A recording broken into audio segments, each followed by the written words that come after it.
Wanted to explain the exclusion zone feature on the monitor. So we've seeded around a small area here, which happens to be a rock pile, and if you want to make an exclusion zone around that area that you're never ever going to seed it, you would go to the field button, create a boundary from coverage.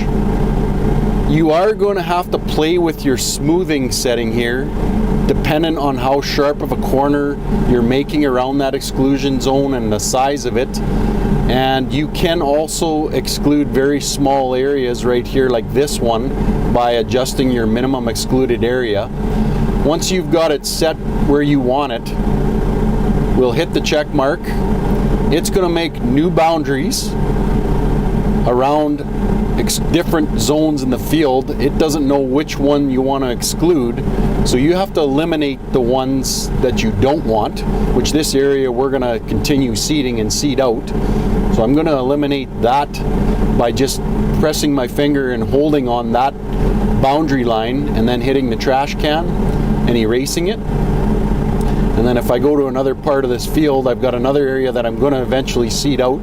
If I want to eliminate that, because it's not really an exclusion zone, I touched on it and held my finger there for a second and hit the trash can and erase that. Now that we're down to just our original boundary and this exclusion zone around this rock pile, because we had a little coverage outside the field, I'm just going to get rid of that as well.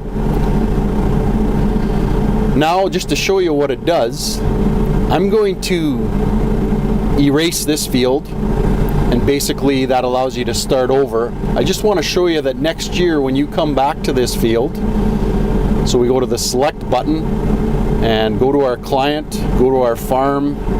In this case it was a test field.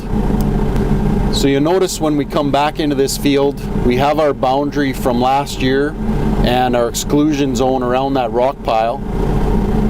So if we change our boundary limit to field boundary, anything inside your boundary can be seeded, but you'll notice this exclusion zone is grayed out. Now you can't seed that area the following year.